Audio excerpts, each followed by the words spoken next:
Wrong. My bad. What's going on, people? It is Overreaction Monday on a Wednesday. We couldn't get it together Monday and yesterday, but we are here. We are going to overreact to the Week 3 slate of games in the National Football League. As you see, I am joined by my guy Jeff and Cruz. What's going on, fellas? Nothing, man. Just glad to be here. This is the second half of the doubleheader. Took a little break, had a hot dog, cup of coffee in between the college football show, and then now we're doing the overreaction. Always glad to be here with Cruz.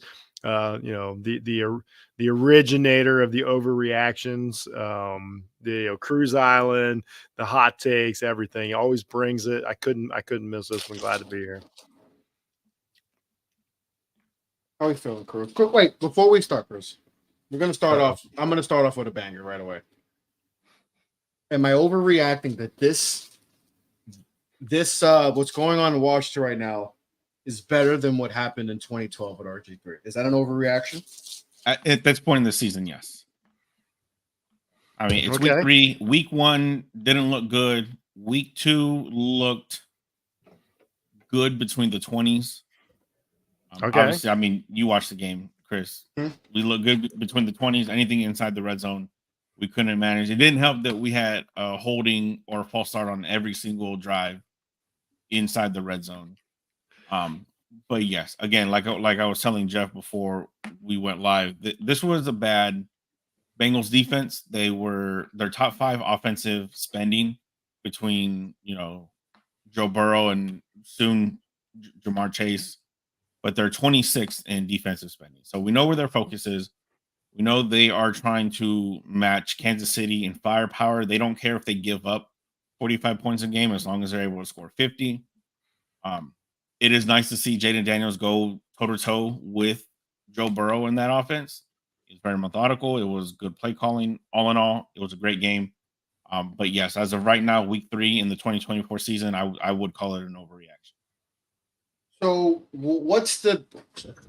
Because I'm very fat. I mean, you guys are in the NFC East, so I'm very locked into what you guys are doing.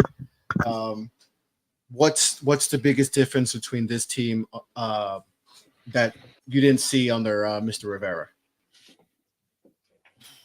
Everything. I think the culture you can tell is a lot better. Guys want to play for Dan Quinn, for Cliff Kingsbury. That's another thing. You get your offensive coordinator what right now looks to be right from the start, instead of wasting 3 years on somebody like Scott Turner who called the same 4 or 5 plays every game. Defense still looks iffy. A lot of those are still Rivera's guys. Benjamin St. Juste, he's not it. Emmanuel Forbes didn't even play. He's pretty much not really going to be much. Jamin Davis is looking to be a good role player in the linebacking core, but still, as of now, it's not looking like he's going to be able to become somebody like a Bobby Wagner-esque leader of the defense, what we hoped he would be when we took him 13th overall. Competence, I would say, is another thing. And again, I don't want to speak ill of somebody's intelligence, because obviously Ron Rivera is a great football mind in 2010. But the game passed him up. That's the greatest compliment ever. The game passed him up and he didn't adjust. He didn't want to, though. He didn't want to. He did not want to a fault. We saw that with Scott Turner. And then took a chance on Eric Bieniemy. Obviously didn't work out. We see what he's not really doing at UCLA. I forgot he's at UCLA. I was watching the game Saturday. I was like, everybody. That's where he went. Oh man! You know what? Just to go back, I remember being on Overreaction Monday and having the conversation of why do we have to say that Eric Bieniemy is a genius? Yeah, maybe he's not. Maybe he had Patrick Mahomes. Anyway, yeah, I was one of those. Proponents of Patrick Mahomes helps a lot. I was screaming Eric Bieniemy's name from the rooftops since the first Super Bowl win. Clearly, I was wrong, but maybe not. We don't know that, but I'm just saying, No, I would say we are, because if you can't, At this point, it feels like you failed in Washington, which I don't want to say I was willing to give him a pass, but you were hindered by Sam Howell. I was And 100%. I don't think Washington honestly should count against him. And to piggyback on what you've been saying and something else that we've talked about on this show over and over, man, it's weird how when a coordinator is actually in a coordinator position instead of forced into a head coach position, how much better the team looks.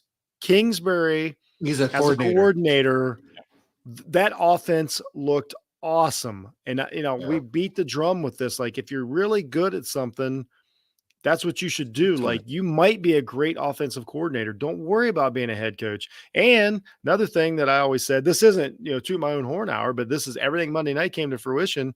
How many times have I said, like, Dallas, the best coach on your team is in the press box, not on the sideline. Like, and he escaped there. Washington is the better team for it. I think they've got a great combination of head coach / coordinators / players. Their big three is good. I'll give an overreaction. This is a playoff contender in the NFC. Nah, yeah, they look like it right now. They just look. It's just what Jaden brings is just that maturity too. He's an older quarterback, right? I think he's going to be 24 by the end of this year. So he's mature. He's played a high level football. He's got a good coordinator. He's got the perfect coordinator. Yeah, he's got a good coordinator. Remember, you guys remember Kyler Murray? Like, how good he was when he was in the system was working. Yeah, and now you've got a slightly better athlete. Maybe not better athlete. And Dan Quinn, at least equal. I'll say equal. Yeah, he's equal to Kyler Murray athletically. He has more of the prototypical quarterback traits. He's obviously that's what I'm trying to say. I guess more pocket presence than Kyler. But I don't want to say anybody's a better athlete than Kyler Murray, because when he's on, he's a ball. I mean, he was a top 10 baseball player. Yeah, I said it in the chat the other day. I think I was wrong about Kyler Murray. I'm willing to admit that. I agree. Coaching, man, coaching. What I like about Dan Quinn, he lets his coordinators. I like everything about Dan Quinn. I like that Dan Quinn lets his coordinators do their job. I do. And real quick, not to make this a Commander show. No, it was the biggest game of the weekend. There's nothing wrong with that. The other all the other games sucked. It was a 3rd and 14. They get a little bubble pass to De'Ami Brown. He gets about 6-7 yards. And Jaden Daniels looks. This is right before, obviously, the Terry McLaurin touchdown in the end zone, in the corner of the end zone. Dan Quinn, they make eye contact, and you see Jaden Daniels say, "Let's go, let's go." He looks at Cliff, and he's like, "You want to go? All right, let's do it. Let's go." Great relationship. I mean, just everything. And this is a Cincinnati team that was at home, had to win, got Burrow, Chase, Higgins back. I don't care what's going on. Like, this isn't a taking advantage of a Carolina Panthers team. This isn't taking advantage of a team that's given up on the season in week 10. You know what I'm saying? Like, this isn't fake. This is playing a Super Bowl contending team. That's what, we said going into the season. Right. Bengals were a Super Bowl contender, and Washington went in there and played better.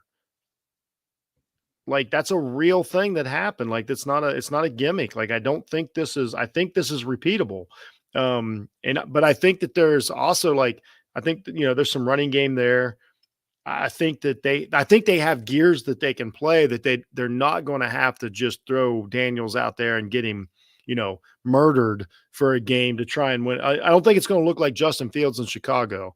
You know what I mean? Mm-hmm. Or some of the stuff that, like, these other multi-talented quarterbacks did. I think it's going to be more like, and this is the easiest comparison, but I do not feel bad about making this. I think it's going to be a lot more of like what it looked like with Lamar Jackson early on, as to where teams are going to have to hesitate so much based on his, legwork, that, like, he's going to be able to drive it downfield. Like, I don't know if y'all remember Lamar's first MVP season, but it was all, everybody had to stare at Lamar and drop back into zone, and then he just killed them over the top. And I think that Daniels is the same thing right now, because if you take your eye off him for a second, he'll snag 5 yards. It's just the way he runs and the way he moves and the way he thinks. I will say one thing. I do get scared sometimes when he runs, because he's still small. Yeah. And there's I worry sometimes about he all takes these hits. kids. Sometimes he takes it. And listen, just I'm not a Washington fan, but it's just you guys. I just went want through him. this. I'm with you.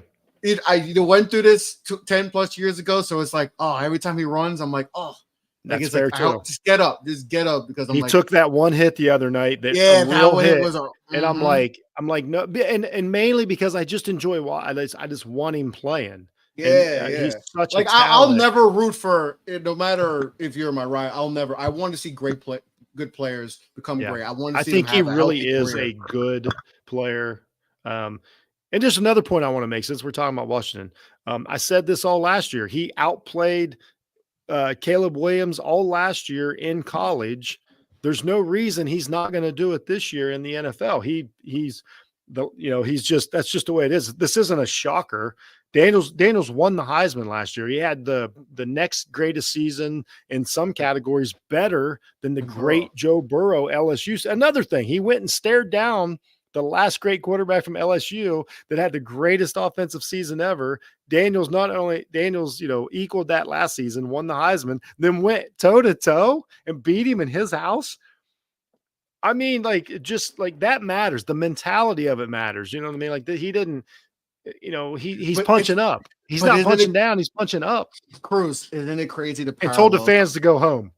The parallels to RG3 though, like number 2 pick, Heisman Trophy. Yeah. Like I'm not trying to be negative, but it's just like, it's like, oh my God. Like, and I'm sure there's some of you, like some part of you like, oh, last time I got this excited, we had a good rookie year and everything fell out. And I don't expect that to happen. I think this is a different circumstance, but it's still like, I could imagine some fans being like, okay, we're happy right now. We're happy. We haven't had a quarterback a little, but it's like, oh my God, we went through this before. Like, let's just hope that it doesn't end that way, Here's the biggest difference is that probably 70% of the hits that RG3 took are illegal now. And I'm just being totally serious. Like it was a different NFL. It is very hard to just hit any player, not just quarterback. And so that just reduces your chances. Like if Jaden Daniels 20 years ago, no shot in the NFL. No, somebody would pick him up and pile drive him and try to kill him, and it'd be over. So the rule changes help, a more, a slighter build of a quarterback. Now, do I still think you need that to go through a 17-game season? I do. I think at the end of the season, Daniels is going to be totally healthy? Probably not, but he's also a rookie. I'm not expecting him to be, Ben Roethlisberger year one, but from what I saw the other night, I'm at least here's what we know. If nothing else, here's what we know: he can do it. Yeah. He can play as well as we thought he could play. So we already saw what his ceiling can be for a game. Of course, he's not going to do it every game, but at least we saw it. Yeah, he made some throws that were like, oh my gosh, unreal. He made some elite level with confidence throws that you're like, oh my God. And if you're Terry McLaurin, you just have to be like, thank God. Yeah. It is 7 years with just all these quarterbacks. And for a receiver, listen, you're dependent. He's 29 years old. There's a world where Terry McLaurin should be a 1,300 yard, 10 touchdown guy. And maybe is in that, a borderline Hall of Fame we're talking about. But and then he's been wasted away, and now he's like, oh, I got somebody that works his ass off every game, regardless of who's quarterback, what he's doing. A true pro. Really under talked about a high state receiver when they list the high state receivers. Yeah, you don't talk about him. Yeah, and I believe he's got. I think he's still, if he doesn't have the most catches all time, he's up there on the high state. But it's just because there's been so many. But I was just totally impressed with what Washington did. That's what overreactions are about. And if nothing else, gave us a great game to watch. It was fun. I just had fun. All right. That was a really good Let's game. do it. Let's talk about the other Monday night game. Let's overreact to that one. Cause that was whatever we just praised about that, the Bengals versus Washington, the complete opposite. Say the opposite with the Bills versus the Jaguars. It was an absolute massacre. It was a beatdown in Buffalo. Does this say more about Buffalo being better than maybe we thought? Because they lost a lot of guys. They lost a lot of guys. Does it say more about them, or does it say more about Jacksonville? Maybe they are way worse than we. I say more about Buffalo because this is basically the third week in a row to where I've looked at them and been like, at their best, they're so good. Josh Allen is absolutely 100% the best player in the league right now. I know Mahomes is overall still the best, but now, week in and week out, Allen he's feeling it right now. He's in some kind of groove. He's just balling. I was very impressed with what the Bills did, and the Jaguars are in trouble because if you're bad and you just paid your quarterback, that is a terrible position to be in. He was the highest paid quarterback till Dak got paid an hour before game time in week 1. Like, he was the highest paid quarterback. And maybe let's stop throwing out. Here's another overreaction. Let's stop throwing out the term generational all the time. Where's that? Let's stop. Trevor Lawrence is not a generational quarterback. Like, everybody needs to calm down when they say this stuff. Claps. I had my claps. Where's my claps? I'm going to say it says more about Jacksonville because coming into the season, we felt like Buffalo was a clear consensus number 1 in that division. Oh, for sure. Depending on who you ask, Dolphins, Jets, probably number 2. But looking at the AFC South going into the season, we were probably, for the most part, I say most people outside of Duval County, Houston Texans, probably the front runner for that division again. Yeah. With Jacksonville being a relatively close second, depending on who you ask. Yeah. Saying, hey, well, they might not be there, but they could. They could get a few lucky bounces throughout the season.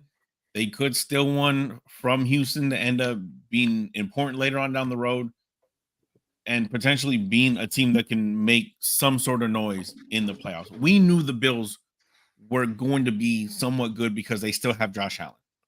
We knew that he is, you can call him a generational talent more so than you can. I think we're close to saying that. Right. More so than you can Trevor Lawrence. Just because you knew who Trevor Lawrence was in high school and you didn't know. Well, y'all didn't know, but I knew who Josh Allen was in high school because we grew up 30 minutes from each other. I did not. Like, so I heard about the kid down in Fireball who went to Reedley College. Right down not down the street, but in the same area. He's doing what we thought Trevor Lawrence was going to be able to do. So we knew the Bills were going to be good because they got Josh Allen. As long as you have Josh Allen at quarterback, you have a chance against the other 30 teams minus the Chiefs. We wanted to see Trevor Lawrence be this generational talent that we've been talking about since he went head-to-head with Justin Fields in high school when we watched it on QB1 on Netflix. And it's not, because not only is the defense bad, not only are the wide receivers not that good, not only is the offensive line not good, the quarterback play has been abysmal from him. It's not good. I do feel like it is more about the Jaguars and more specifically Trevor Lawrence because I feel like Josh Allen is making up for some of the flaws, and he always has made up for the flaws in the Bills team that you're able to overcome against every other team again, except Patrick Mahomes and more specifically Steve Spagnuolo's defense. It's hard to get past the defense. Trevor Lawrence cannot do that for the Jags against. I don't even remember who they played this season other than Buffalo, but they haven't been playing. They're not playing. They haven't played the Chiefs. Miami and Cleveland. Okay. So like they've lost to Miami and Cleveland in the same season. Yeah, it's not good. It's not good. He's completing 52% of his passes, just 2 touchdowns. He only has 1 interception, but I mean, well, that's because he's so inaccurate that he doesn't even throw to the defensive back. I'm being serious. That's exactly what I was going to say. That's exactly what I was going to say next. He doesn't give anyone an opportunity to catch the ball. It's like Deshaun. I mean, him and Deshaun Watson are having the same type of season of like they can't. I mean, they can barely hit the turf when they throw the ball. I don't. We always knew that, like those of us who were, I'll say less on. Lawrence, we always knew that was going to be the issue. It was going to be the long wind up and slightly inaccurate as far as like the big throws you need to make in the NFL. And he doesn't make any of them. He doesn't make big throws on 3rd down. He doesn't fit it into the tight windows. It's just a constant, you know. And the thing is, he looks just good enough that people don't really see it. Like as you're watching it, he doesn't look like what Watson looks like. He should not be playing NFL quarterbaap. You Watson see looks it like horrible. it's so bad. We Lawrence sacked looks him 8 times. Lawrence we made looks- him look silly, and we're the Giants. Lawrence looks just good enough that you're like, no, he's really good. But then at the end of the game, you're like, oh, you didn't make any big throws, big runs. Like it's like He does I don't nothing know. special. He does nothing special. Yeah, there you go. Yeah, and he should be there. For a guy to get that much money, $275 million, over $200 million guaranteed, you need to have special traits, and we just can't keep reverting back to what he did in college and as a freshman, and because it's like that was how long it was so long ago, and it's like. It's come on, funny because when you look like Trevor Lawrence, nobody says, well, you were just a college quarterback. Like Justin Fields, just a college quarterback. Kyler Murray, just when they fail, just a college. It's going to happen to Daniels this year. He's going to have a couple bad games. They're going to be like, well, it's not college anymore. Trevor Lawrence never gets that. Simply because of the way he looks. There's no other reason for it except for the way he looks. Nobody says, well, maybe he was just a college quarterback. Nobody says that about Trevor Lawrence. But Jeff, because you mentioned that word before, generational. That's all we've heard about this guy. Yeah, but he never was generational in high school. He was the number 1 recruit in high school. He was the number 1 pick coming out of Clemson, national champion. All this, so all those things kind of hid what his what some people have said. There's flaws with this guy's game. It's just it gets hidden because he's the number 1 recruit coming here. He was number 1. Did this at Clemson, did that and that.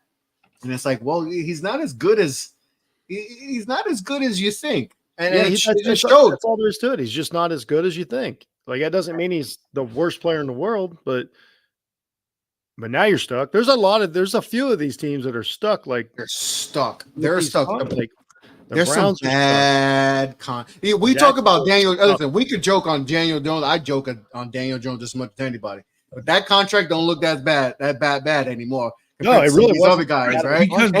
And Daniel Jones looked really good last week versus Cleveland. He looked healthy. He looked like he can move. He was making some good throws compared to these other guys who are making 280, 270. Yeah. He's only making $140, and he could be out this year. He's still going to be out this year. But like Trevor Lawrence and Joe Burrow are 0-6.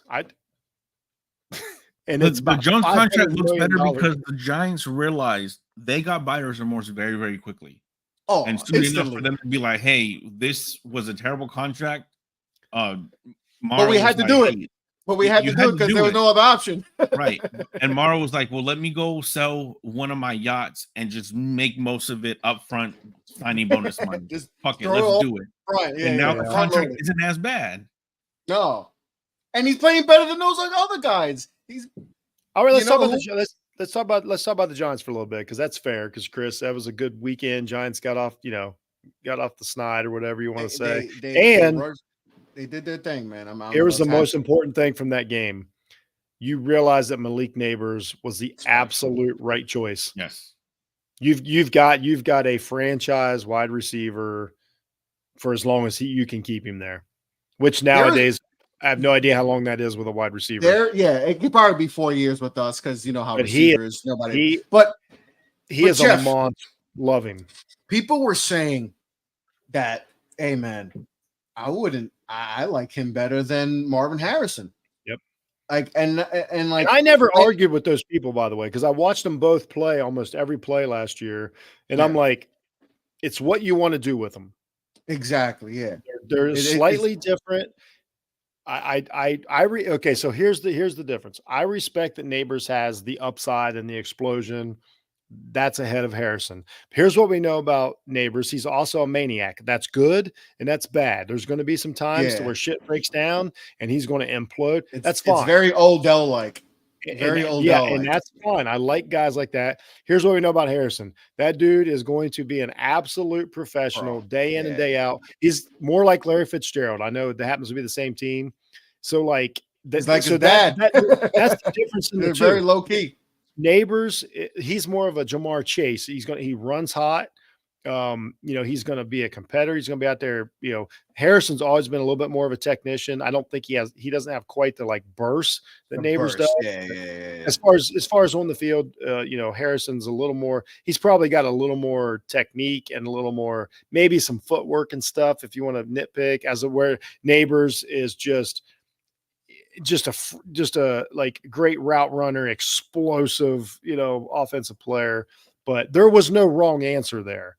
But Neighbors, I think he's going to take to New York, and I think Neighbors is better. He fits New York. I think Kyler Murray needed Harrison, and I think Neighbors fits in New York. I think it's perfect. I said it that day, and I said it. Here's an overreaction that it was just in our chat room. Malik Neighbors was a better draft pick than Caleb Williams. It's just, I think that's how it's going to wind up. You've already got an all-pro or Pro Bowl receiver. Week 3. He's one of the best receivers in the league right now. As far as impact now, I mean, if you're has he caught it's always tough to not the quarterback. We all know the quarterback takes a little bit to because in 3 years we could be talking about Caleb. This year is that may not be true. We just sat here and talked about Trevor Lawrence.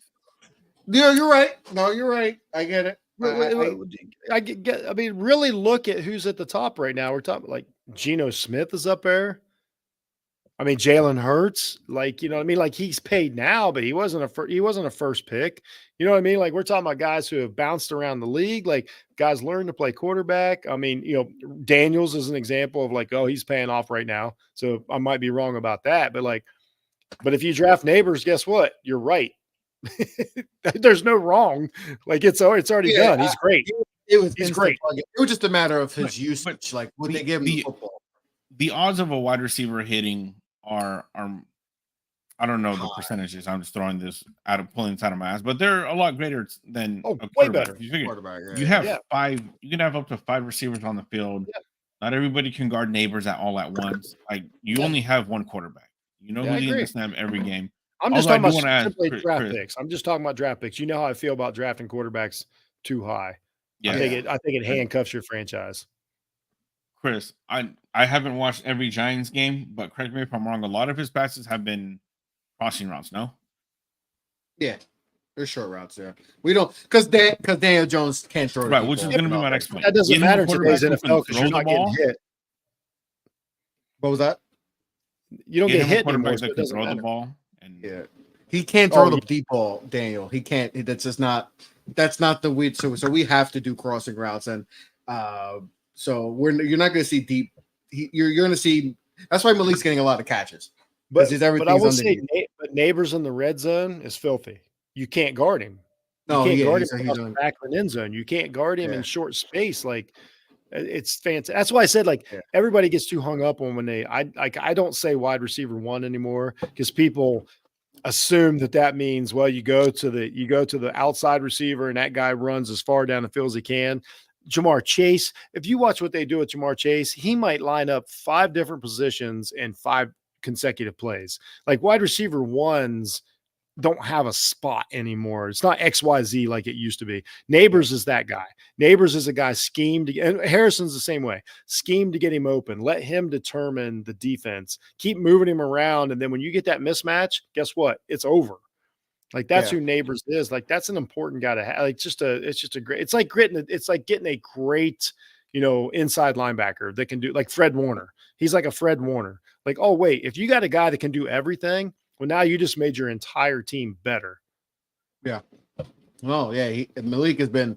I know we tried to get the quarterback 100%, right? We tried to get Jade down. We tried. It was never going to happen because Washington was not going to trade with the Giants, especially when they need a quarterback. Even watching them talk about trading up to 3 to get Drake. To get Drake May. Yeah. I know. I think it was more of the Patriots wanting to stay put because they like May, but just not trying to force anything. Not trying to let's just give them something that they can't refuse. And I saw a lot of fans, especially after the Washington loss, a lot of because Malik dropped Malik drops the pass on 4th down, and Dayton drives and you guys win the game. A lot of people are they go back to the Hard Knocks moment where they're trying to trade for to move up. And they're like, oh, they should have just gave up whatever. I was like, no, that's called being very irresponsible. You don't. Oh, but we did it with Eli. I was like, well, that was different. We were at 4, first of all, so it's a lot easier to go from 4 to 1. And the Chargers really wanted Phillips, so it's a completely different scenario. You're trading within the division too. That's just not gonna. It's not. The only way Washington would do that is if we say, "Yo, we'll give you what we do with the Saints Another with you Saints guys." type of trade. Yeah, like it would have to be something absurd Yeah. like that. Then Washington would be like, "All right, yeah, we have to do this." But it's like that was never going to happen realistically. So like you can't get mad at Joe Shane for not pulling the trigger to go get Daniels because yes, Daniels has looked good, but it's just 3 games. So like we can't say, "Oh, we should have traded everything." You know, we can't do that. We don't because even if we did, we don't. Washington had a better infrastructure than we'd have.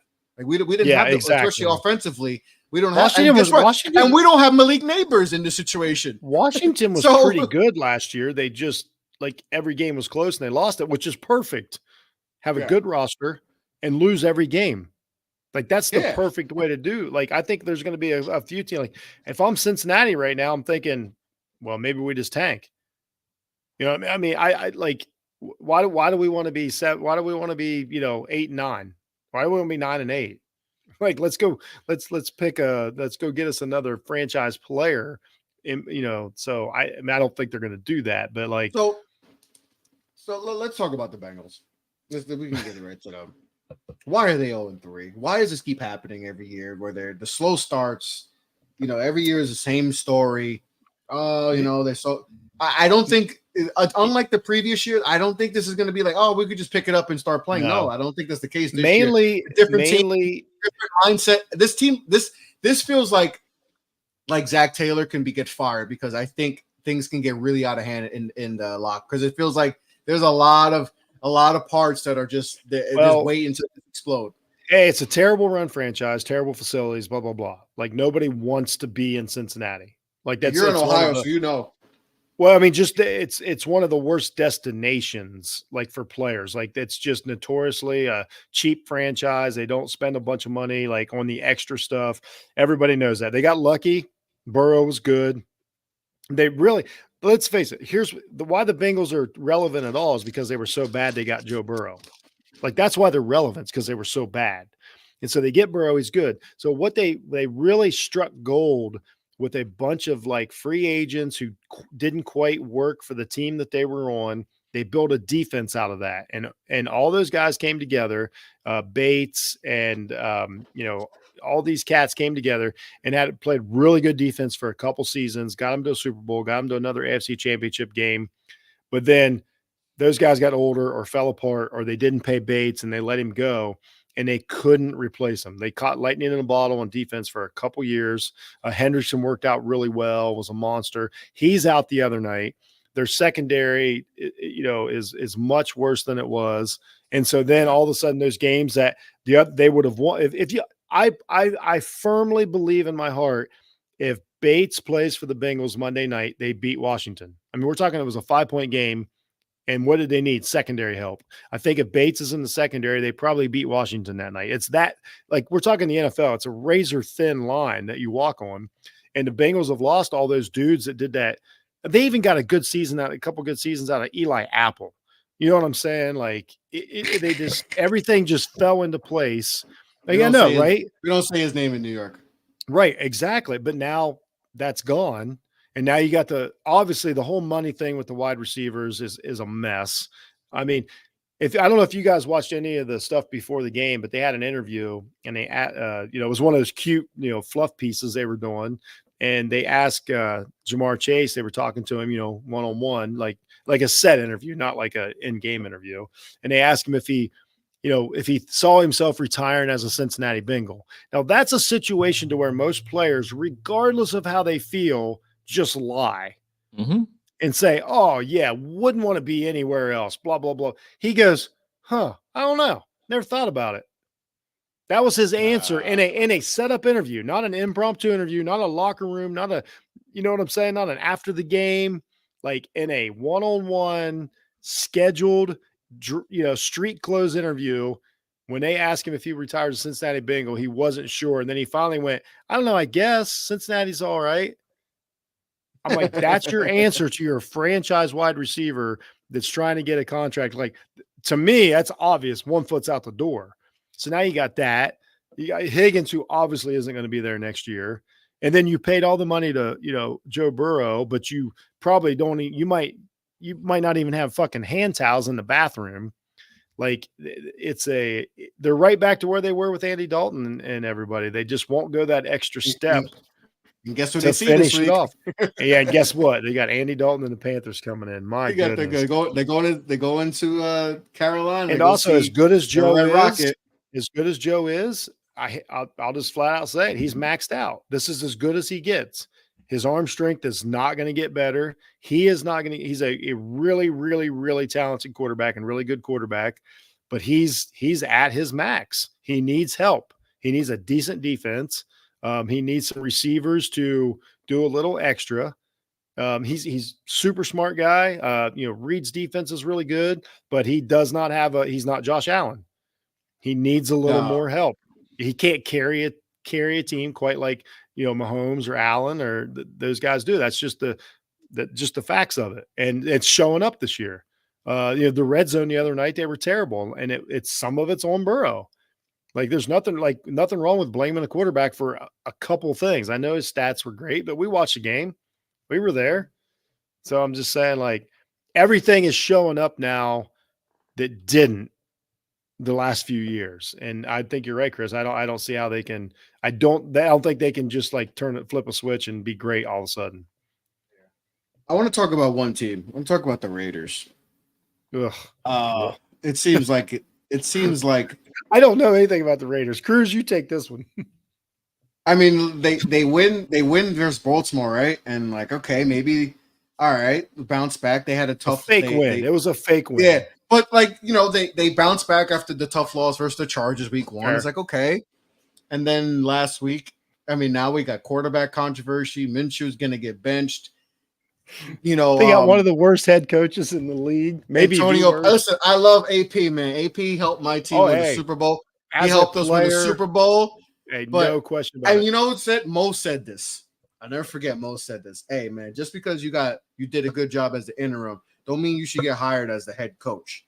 And he fit the narrative with him, like, he's from LA, he's from he's born in the Bay Area, whatever. He's born in California, the Raiders have ties, blah, blah. And it's like, oh man, maybe AP wasn't ready to be a head coach because this team looks like it's imploded. Well, the problem with players your wide receiver wants to leave, wants to be out. He wants just send him to Aaron. Just send him to Aaron so he can be happy. The problem with coaches like Pierce is like, you can't make your team play like you did. And that's always a problem with the great players. Like Ray Lewis will never be a good football coach because how could you tell somebody to play as good as you did? Yeah. They said about Magic Johnson when he was coaching. He's like, yo, why aren't you seeing what I'm saying? Like Barry Bonds did that with the Marlins. Yeah, that's where I got Barry Bonds. They were like, I think it was like John Carlos Stan, Mike Stan, whatever he was called back when he first started. But he was like, why can't you see that? He's like, and then people had to tell him like, yo, he's not you, bro. Like there's just levels to this. And like, sometimes when you're trying to coach, like you said, like when you're that great, when you're a great player, like AP was, like, these guys don't see it. And I don't know, this is, it seems like it's a ticking time bomb. The quarterback situation is, I thought my team quarterback situation was bad. The Raiders might have it worse. Because Aiden might be, he played a little bit last week, and now there's a possibility that Gardner, and I didn't think he played too bad, but there's a chance he might not. He's probably gonna lose his job soon. Quinn Ewers might dog the rest of the season just so he doesn't have to go to Las Vegas. But a guy that ties into like what I was going to say next, like what team's in the worst shape right now? Like, I know we're just 3 weeks in, but who's in the worst shape going forward? Like, if you had to predict who's going to finish with maybe the worst record, like, who do you think? Is it the Raiders? Do you still think the Panthers are in there just because they won one game that they're still in there? Is it still the Giants? Is it the Broncos, Titans, the Jaguars? Do we think Cincinnati keeps stumbling? Like, who's in the worst shape right now, Cruz? Are we talking just for this season or even just a This long season, term? just going Season only the Jags. The Jags. Yeah, because every other team has not only at least won games, but look good in those games. Cincinnati offense looked good on Monday. True. They look good against Kansas They should have City. beat the Chiefs. They should have beat the Chiefs. Same with the Raiders. You look good against Baltimore. Baltimore sitting at 1-2. I think we all expect them to turn it around. The Jaguars just looked okay against the Dolphins, but I really don't put too much into people looking bad week one. Because again, it's week one, it's your first game, you're learning a lot of new stuff. But I mean, they led that entire game except for the final second when Miami kicked the field goal. But other than that, they've looked bad. And even in that game, it was rough to watch. I think the Jags, just for this season alone, are in a very, very bad spot. Yeah, I'll one up you with Florida team since we're talking about wasting money on quarterbacks. The Miami Dolphins are in a pinch. And Skylar Thompson's out too, right? Their season's over because they don't have a quarterback. But why didn't they have a better backup? You know, Tua has injury issues, concussion issues. Why wasn't there an Andy Dalton type backup for insurance? You should know. They've never done that for Tua. No backup plan with the quarterback. The quarterback, and let me be honest with you, when Tua's playing great, his best, I mean, he's not that good. Like he's just like, it's one of those things like you guys know when you watch your team a lot, you know, like the limitations. Like when you see the highlights on the red zone, you're like, man, Tua, my goodness, really watch it. He's kind of like, might be slightly better than Lawrence, but it's the same deal as like, I don't see this guy beating Patrick Mahomes in the playoffs, but then you pay him and, he gets another concussion, but he gets a concussion that really wasn't a major impact. So that's worrisome as far as his health and playing. Like, I'm not going to sit here and talk about his health or any of that. I don't know anything about it. All I know is that he got a concussion by running into somebody. Not getting blasted, not any of that. He's out. Out of all people, too, DeMar Hamlin. Yeah, and he's not that great. So now Miami's most favorite player, by the way. Built to win this season. Yeah. Lost, and now they don't have the quarterback. So now, you guys to say go to the next season with a bad record, like you have no idea who to draft. You have no idea who wants to be there. Like when you've got a team that wants to win a Super Bowl, but you're bad, you wind up with some players that don't give really two shits about anything. So I think Miami's in a really, really bad position right now. It's like, it's basically, you got to feel like it's a wasted season right now if you're Miami in week 3. 3 it weeks does. In, That's a terrible. There's it really does suck. The Panthers are in bad shape, but right now they're like, hey, at least we changed quarterbacks. Let's go try to beat Burrow. You've got something. Miami right now and is their quarterback's on a rookie deal. So yes, they can move on quickly. Jacksonville, Miami, whoo, that's rough. Yeah, you're right. Miami's in a tough spot because it's hard to rebuild because that team's been built. Like it's built. It's a complete team. Last year was a little better, I thought, but this year it's still a complete team. It's got veterans. It's got good players. Everybody's been paid. We're not. It's not falling apart at the seams. Like Waddle and Hill were there. Like blah blah blah, and then all of a sudden, it's all going to be dissolve, and the quarterback's not even going to be on the field. So they're in a really. How do we feel about the state of the quarterback? I don't like it. With everything that it involves the quarterback position, as far as the treatment of the quarterback, as far as penalties, there's pay structure because it is getting crazy. Yeah. Just the overall, just how we feel about quarterbacks, the development of quarterbacks. Are we rushing guys like Bryce Young example? We're rushing him too quick. We don't, should more teams look into the Patrick Mahomes way? Like, hey, Patrick Mahomes just played one game as a rookie, and we let him develop. He in front of a good vet quarterback like Alex Smith. Like, obviously, everything isn't like we have some guys like Jaden Daniels. Listen, he started right away. So far, he's having a really good start to his rookie year. So, but every situation is different. But how do we feel about the quarterback position as far as everything in the whole, do we feel good about the position going forward for the next 5 years, or is this something that is that as far as everything, the pay, the development is, should we be concerned about this? Yes, because here's what they did, and this is why Tom Brady ruined the NFL.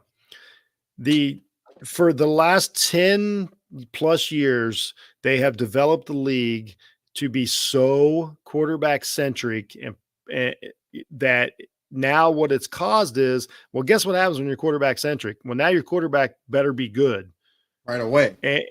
Right away. And if we're calling people are calling Caleb Williams a bust already. It's 3 games to his career. And if they're not, your team's going to be really bad. Like outside of the Pittsburgh Steelers, no team is just like, playing, running the ball and playing defense and winning games and having their quarterback do just like outside of that, like it's not working, because here's what happens when you protect the quarterback like you do.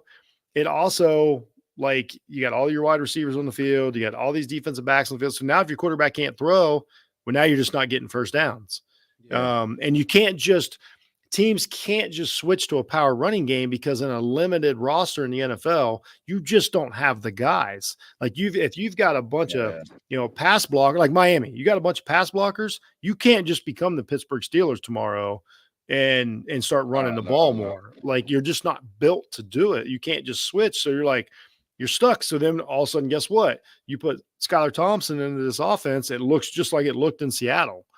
So when it's all focused, it's kind of like golf. When Tiger Woods came along, it became Tiger was hitting the ball so far and so high and so deep into the fairway that it became a long hitter's game. Well, then all of a sudden, if you couldn't, or if you were erratic, well, then like all the other shots you had didn't matter. Your wedges, all these guys with a great wedge game and iron game and around the green, well, it became irrelevant, because if you couldn't hit it 350 yards in the air, you couldn't compete. That's what's happening now. Like if you don't have, one of these freaks, and so then they don't get trained right because there's not enough practice. We overdraft them, so then they pay them too much, and we feel like we got to stick them in there. I think that's the number one thing. The overdrafting the quarterbacks is ridiculous, because teams just, their knee jerk is like, I don't know, just draft a quarterback. I really don't think that a lot of these scouts and general managers and stuff really watch any college football or study it. I think they honestly just go by like, I don't know, I heard he was great in college, because some of these draft, like there's no, I've said it a million times on the show, you guys, we do the draft show every year. We all sat here and said it, whether it was, well, I don't even remember his actual name now. We call him McCorkle. But Mac Jones from Alabama, Bryce Young, Kenny Pickens, we all sat here and said that's a mistake. We knew it because we watched them play, and yet the Patriots, who were supposedly the smartest team in the world at the point, drafted him, and now look, like it did not work. It set them back, because now they have to restart. Failure. They lost 3 years of their franchise, because they didn't watch college football. Just watch. Yeah. And that's and it just keeps happening time after time. And then they get stuck. And then but also, like, you draft these guys, you can't move on. Like we're talking about Lawrence and Tua, but then you can't not have a quarterback, because then you're terrible.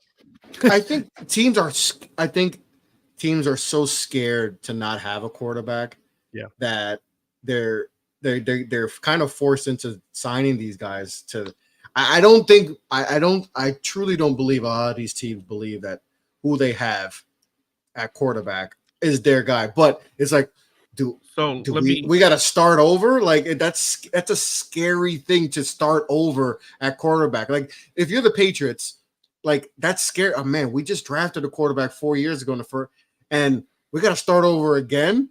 Like this is another 4 years now. And what if we miss again? And what if and then we become the Dolphins or the Bills, and now we're that team instead of, because we were the team of we had 2 decades, and now we could possibly be the Bills and the Dolphins of 20 years.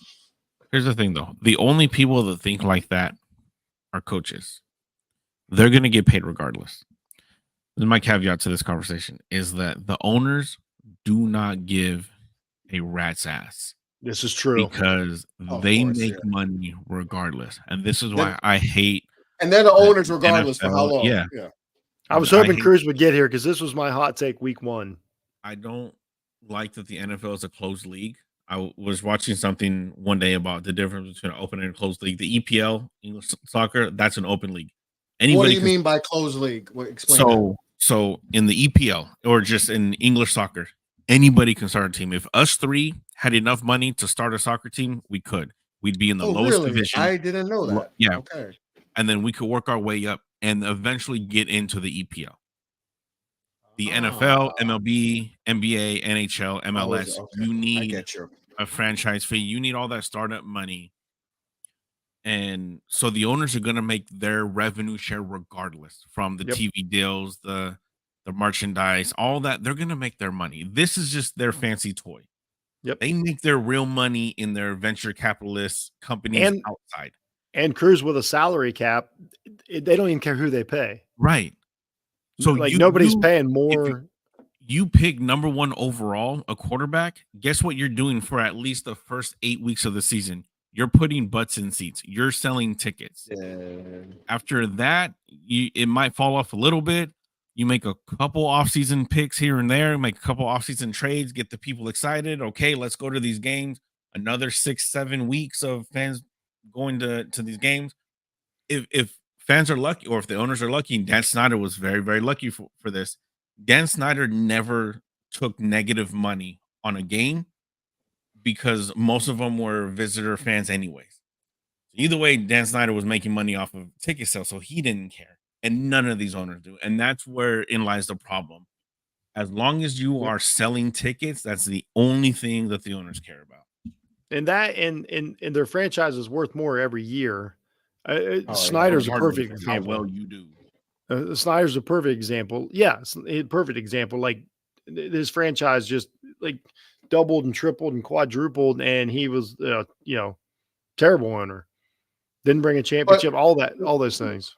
What would your guys be your philosophy as far as all right? Let's say you have a quarterback that is, let's say it's like Kirk Cousins, a guy who's like, all right, he's solid, but there's a ceiling. Like he can maybe get you maybe a playoff win. Right. But that's kind of his ceiling.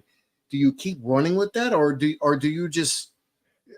I guess what Cruz said before is kind of true. Like coach's mentality. Everything Cruz just said is 100% but like a coach, true. but Cruz, but like we all coaches can have 1 year, or so we've seen some have 12 games and then they're fired. So I think a lot of coaches think that way, but they're like, I can be here for a year, so even if I want that, I might get fired. So I have to do what the owner wants because the owner, he owns his team.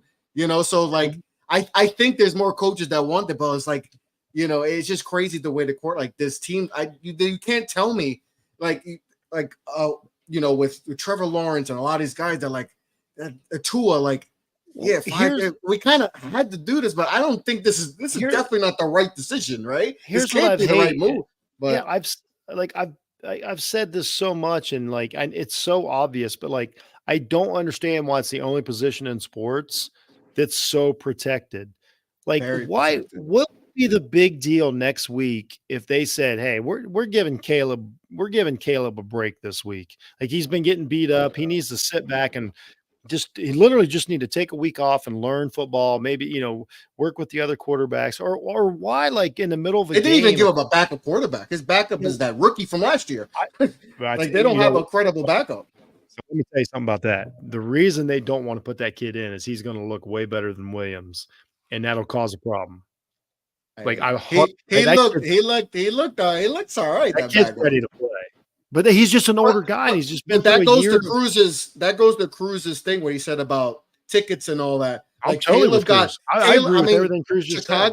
I think Chicago had like their big or whatever their highest season ticket, and like. But what I'm saying Caleb is, jerseys went through you crazy. Can do both. Like, okay, let's say Daniels, as good as he played Monday night, let's say he comes out this week, and for whatever reason, the defense, they've got more film on him, and let's say just the first, I don't even know who they're playing this week, but let's say the first half of the game, like it's just not happening. What's the big deal about taking the kid out and not getting him murdered and giving him a break? I don't understand why like that wouldn't be the end of the world. Like, I don't understand why quarterbacks like even take 2 series off. Like, man, just We do it with come running out, backs. We do it take with a breath. receivers. We do it with tight Yeah, ends. I The just don't quarterback is understand. very protected. Yeah, you're right. I just don't understand why that's that big of a deal to have a platoon. Like, if you got a couple young, or let's say Vegas, no quarterback situation at all. Play them both. Like, maybe you'll figure something out. Maybe the other player, maybe offensive linemen like one guy better. Look what happened when Dalton got in. The team immediately got better. So what would that have been the big deal if the first half of game one, they're like, man, Bryce, just take a step back. And then Dalton comes in and the team, what if he learned something? I just don't understand why. Like, I understand like Mahomes or somebody having a bad game, or Allen or somebody that's established going to the playoffs, Super Bowl contender. But when we're talking about the next tier down, I just don't understand what the big deal is about training players and taking time off and platooning quarterbacks. And plus, why don't you want your like backups don't get to play in the NFL? That's the dumbest thing on the planet. Why would not you wouldn't want your backup quarterback to play some football? It just doesn't. Well, None of it because makes there's going to sense. be there's going to be an instance where he might be the most important player on the team because he might have to play. So then it goes so to you want to Cruz have him being ready. like owners that it's not important to them whatsoever. I And don't I do like, agree like, with that, because here's the thing: you can accidentally go almost 500 in the NFL. Accidentally. Mm-hmm. Like, wait till the end of the year. I promise these teams we're talking about, Jacksonville, Cleveland, Miami, all these teams somehow will have like 6-7 wins. Because that's just how the NFL is. It's just built that way. And so, none of them will just fail. It's dumb. Yeah, it's just the quarterback position is it's the most protected position in sports. It's handled so poorly. It really is, because we've seen we have too many guys coming out who get overdrafted, right? Like we had Bo I was gonna say Bo Dallas. What's homie's name? Is Bo Dallas Denver. a fictional quarterback in He's the a fic- 1980s? He's a wrestler. I think that's the quarterback in draft day 2 that's supposed to go first overall. Oh no, yeah.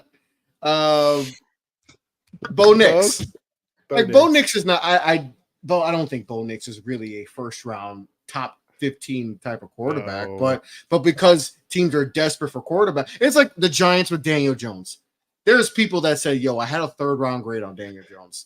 The Giants just said, "Yo, we need somebody. We need Eli. anybody. We need anybody." He resembles Eli. He has, he played he played under the quarterback coach that they all had, the Cutler. Yeah. Cliff. He's white enough. They're like, he's white enough.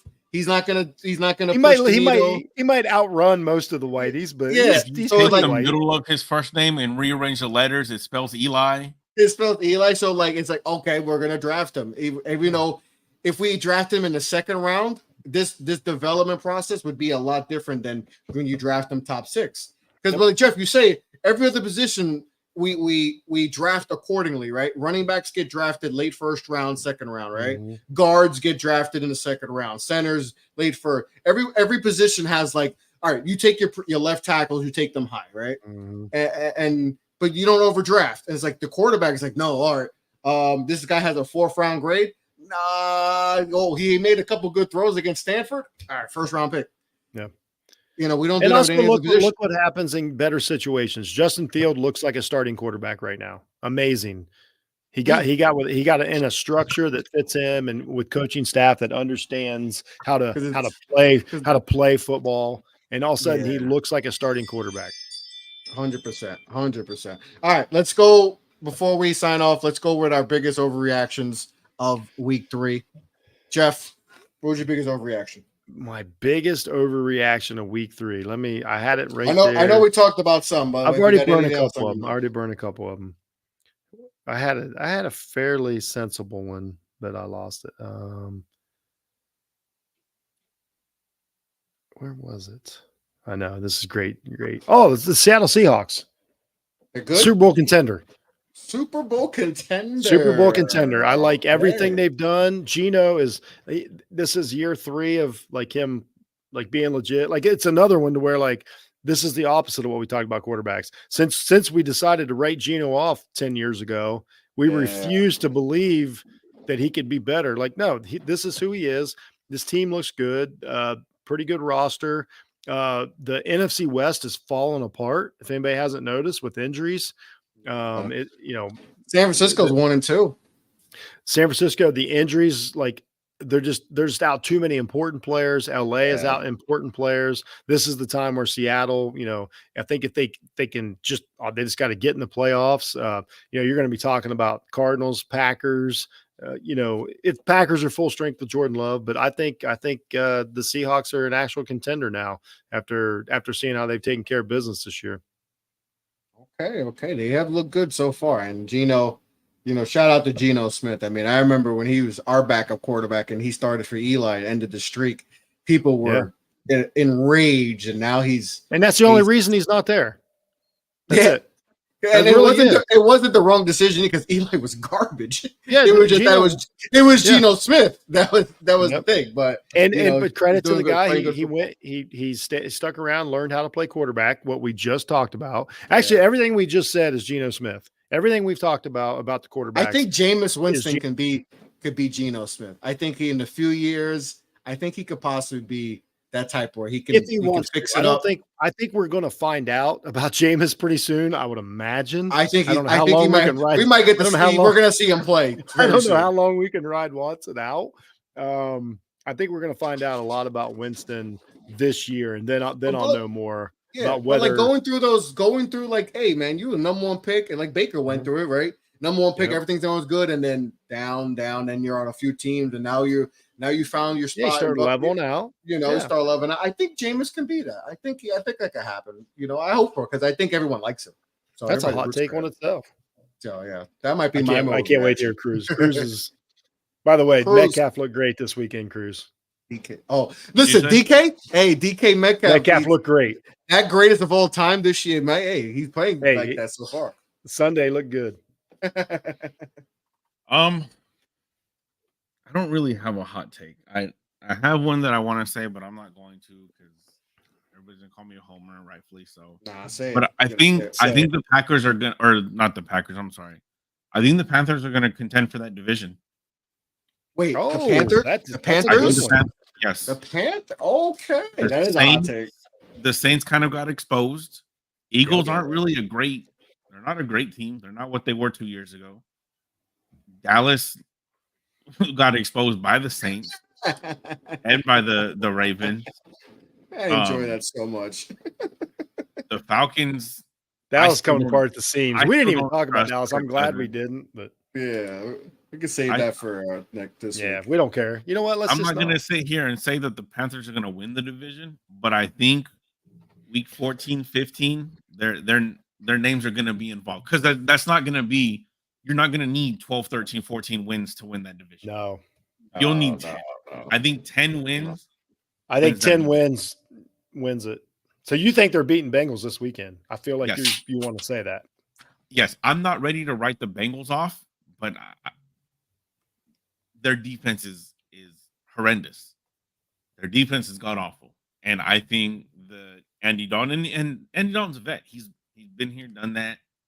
He's been doing this for years. He's going to be able to do just enough because, with the exception of 2 throws, none of Jaden Daniels' throws were longer than 20 yards.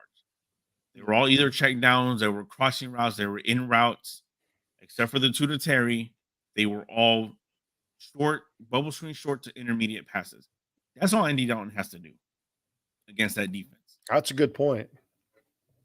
Their name's going to be in there week 14. We're going to be talking about them. That's a good one. That's definitely a hot take because I still think they're not a good team, but Andy Dalton definitely brought that team alive. But here's always my theory, and this brings our whole quarterback conversation full circle. It's funny because I think most rosters in the NFL are pretty close. I mean, close as far as like competitively, not like obviously like the 49ers have a really good roster, but I don't even think I think the worst roster is still a lot of really good players. And then if you have a quarterback to make things go, that's the different. Like that's what it looks like. Because how many times have we said like if you switch quarterbacks on teams, that other team would win? Like Josh Allen makes almost every team better instantly. All of a sudden you're like, oh man, that roster looks pretty good. You know, look what Stroud did with Houston. Terrible team. Now they're like, oh, they're contenders. Yeah. Here's the Panthers schedule. Cincinnati this weekend. The Bears next. We've established not a great team. The Falcons, who are, like you said, Jeff, coming out the scenes. Commanders are going to win 100-0 that game. Then they go to Denver, play a mile high. That's going to be that's a winnable game. Saints again. I think if this team goes and plays the Saints this time at home, they're going to want their lick back. They're going to be motivated. But the Giants after that, week 10. Then is where it gets tricky. You have the Chiefs week 12, but you have a bye week 11. I'm not saying they're going to win, they're going to make it close, but having a bye week, having 2 weeks to prepare for Kansas City can at least give you a litmus test on where you're at. After this, their schedule gets tough. Tampa Bay, Philly, Dallas, Arizona, Tampa, closing out with Atlanta. I'm not. They have a favorable schedule. I see a path for that stretch. Like I said, I'm not saying that the Panthers are going to win the division, but again, week 14, 15, we're going to be talking. We're going to see their names in the scenarios, what they need to do to clinch a playoff spot or win the division. I like it. Like it. All right, my hot take: Jaguars are going to be the only winless football team after this week. The Bengals play the Panthers. I think the Bengals get the W in Carolina. The Titans are 0-3. I think they play your Dolphins. I think they get I think they just because the Dolphins they're on the the Dolphins probably aren't going to sign somebody by Monday. No, even if they're not going to get him in time. I think I forgot Buddy's name. They used to play for the Cowboys, their quarterback. He's going to be starting. So I think the Titans are going to sneak a W there. So I think the Jaguars. Who do they play the Texans? I think the Texans are going to bounce back big time after that embarrassing loss to the MVP leader Sam Darnold, which is that's wild. That's crazy, right? Right. In 2024, we're saying Sam Darnold is the MVP. Another quarterback that took this third team before everything fell in line, and now he's playing good. Yeah. So I'm going to say the Jaguars are going to be the only remaining winless team, and that means Thad does not get a victory nap again. So that's my prediction. But that is it for Overreaction Monday on a Wednesday. We plan on keeping it on Monday, but shout out to everyone who tuned in, and appreciate Cruz and Jeff for hopping on this Overreaction Monday, guys. Always appreciate you, fellas. Any closing thoughts before we sign off? Go Padres. Just my overall thought about the season is the NFL product right now is terrible. Thursday nights, get rid of them. Yeah, rid of Thursday nights.